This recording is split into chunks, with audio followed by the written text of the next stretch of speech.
that Cincinnati mayor. All right, take me to Shutdown City. He'll forever be known by that. I'll forever be known by the mayor of Shutdown City. We got a bunch of rookies in here who will help shut that mayor up, starting with Trent McDuffie, first-round pick. He had to go into the slot and play a lot because Jerry Sneed went out. He banged himself up in that first drive, and one of the best DB on that secondary. But he went out, Trent McDuffie stepped in, 2 PBUs, played great, especially as a rookie, to get thrown in there late, not knowing against a team like the Bengals. Huge, great job by him. Secondly, Joshua Williams.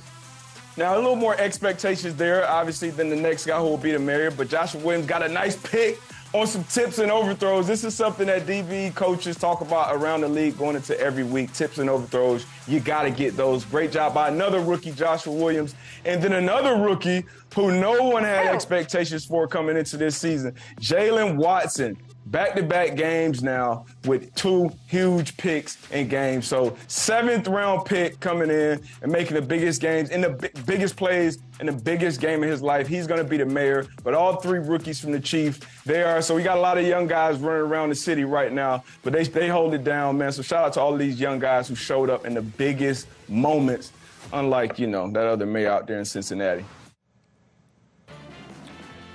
Wow. All right. I guarantee you that there will not be any Skyline chili coming to those individuals anytime soon. I see what the kids on the old social media are doing there. I like it. That's the old famous picture of Joe Burrow after they won the national championship. He was back there having a cigar in the old Winners Lounge area. Oh, I see what you guys are doing there. Oh, social media. Let's go back to Parks. Let's wrap up. Our most recent live race, the 4th from Parks. Just a thought able to score. And good news, you beat the favorite and you stay alive in the first leg of your pick 4 there, Dubs. Yeah, it was a long time coming, 5-2. We'd like a little more, but Andy Hernandez, good ride, gets it done. For your trainer, Scott Lake, congrats to all the connections. And for the one large at 9-5, second-itis, we called it. Another hit of the board, but fails to get in the winner's circle. 3-1-2, getting it done. Just the thought on top. Race number 5 coming up, and that's going to wrap up the early pick 4 and the early pick 5 at Parks, and of course, get you one leg closer to the next pick 4 wager. Now, you don't have to think about pick 4s and pick 3s. It's just what we like personally to kind of make our way through the shift. You can just keep it simple and do win wagers in each race. However, if you are going to do a win wager, do not take 4-5 on Pull Out a Hair in race number 5. I do believe the horse is definitely the favorite and one to think about, but 4-5 is not how we roll here. So we'll see how it works out. And you don't want that either because you need to get value moving on through the second leg of your pick 4. I'd like the 6 to go out really fast and set it up for the 7 there. Fire's finale. Give us a little 6-1. That would be awesome. Back to Southall. Race number 4 coming up. Now we have, I really believe, another chance at some value. Going 6 furlongs here on the synthetic all-weather surface. Just Call Me Pete is in great form. This runner has won the last 4 in a row and has done it there last 3 in a row at Southall. So obviously Just Call Me Pete makes some sense in here for race number 4, going 6 furlongs. As you see the results there for race number 3 at Mahoning Valley Pacific Grove, your winner, $5 on top. Now, I like the 6 in here, and I thought I'd get a little bit better value on the Alaf Dal. And the 6 was 6-1 morning line, now bet down in half at 3-1.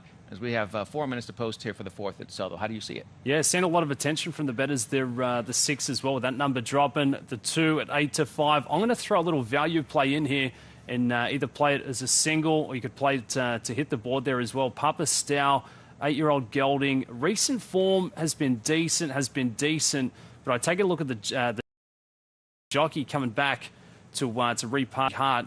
They last raced 2 years ago, and they got it done. A couple of wins this time last year as well for Papa Stow. So just with the jock coming back there for Stuart Williams, we turn the clock back. Recent form, Class 3, Class 4, you could argue, for a bit of a value play, the 4. Use it underneath, use it to hit the board. And this runner has the most wins of any runner in the field. So got that going for him. You mentioned that back class and see if they can kind of get back into it now. Second off, a little bit of a layoff, right? So it came back in January, may have needed that, and you're getting ridiculous value. 10-1 morning line on the 4, now 22-1 as they are approaching the gate to load them up. You're looking at the 2 right now. That is your 7-5 favorite, and they'll break from the number 2 post position. That is Just Call Me Pete. So this runner is just been exactly what they wanted the last 4 starts. The thing about it is I think that they have speed, and I don't know if they're going to be able to to get a comfy lead or to be out there and just control things without pressure. And so that's why I stayed away from that 7-5 favorite. Also, I think as we proved yesterday, there's probably, is it more disheartening to win with all favorites, or is it more disheartening to try to beat those favorites and lose? I think it would be the first. Yeah, it's worse to have the favorites. Yeah. Hit the ticket and lose money. Yeah, because there's a real empty feeling, right, you know? Right. Where it's the ladder, you've still got that optimism. You know, what I'm doing is working. I'm getting closer and closer. And for me, I'm happy to sit out a couple and chase that big payday. Get that value coming in, which is why I'm going to stick with the 4. Yeah, man. Papa Stour, Jason Hart with the ride, and Stuart Williams. I feel like the 9 probably has a little bit of speed. They're going to break from right smack dab in the middle, Murby. Yep. And I feel like that could be an issue for our favorite early on. I really feel like the favorite doesn't necessarily need to have the lead, but I think they have some speed and they want to be up there close. So we'll see exactly what kind of trip they're able to work out. You can read along with us, and it's really easy because these past performances for all international racing, it's available, and they are free at TVG.com. You just go to the handicapping section. It'll say, hey, free past performances, bada boom, bada bing. You'll click on to Southwell just for the day's date. And Southwell, of course, is part of the Great Britain racing section that we have there. It all makes sense. Once you go to TVG.com, it is all right there. Now, the only thing I cannot explain to you is why they take forever to load into the gate for international racing. Forever. They're trying to get more play. Sure, we understand the business aspect of that. I know back in the Aussie racing, you'd never be hitting the post times. You'd always be very frustrated. You see those numbers on the tote board coming down and coming down. Unless you had a fixed wager, you'd be like, come on, let's get this thing going. Right? So over there in Southwell, maybe that's how they're playing it. But the 9 who you mentioned, Ken, comes in with really good form. Yeah. What have we got, 3 starts this year already? Wow. But I felt like that they were more speed and they may not be able to stay the 6 because they seem like they're more 5 furlongs has been their thing. Yeah. You know what I mean?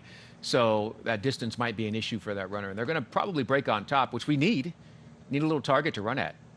And so there is my selection. That is the 6. And that is Aleph Dahl, who moves into line here. And bet down in half from that 6-1 on the morning line. We'll see how it works out here as they're moving into line. And still a few more to load in. There goes the 3. That is Sun Power. That runner is making the second start off a little bit of a layoff. Running at Southwell last time out. Not bad. Room to improve for sure as they were coming back. They hadn't run in almost a year. So the 3 now, second off the layoff at 23-1. They'll break from that number 3 post position. There goes your 4. There's my 4 from the 7 spot. 22-1. Papa Stour. There is your favorite. Now 6-5. It's maybe a bit more acceptable. The 4-5 was not acceptable. 6-5, okay, I can see it. There goes the 7 at 40-1. Rest of your field moving into line. That was Amber Dews coming back off a little bit of a layoff.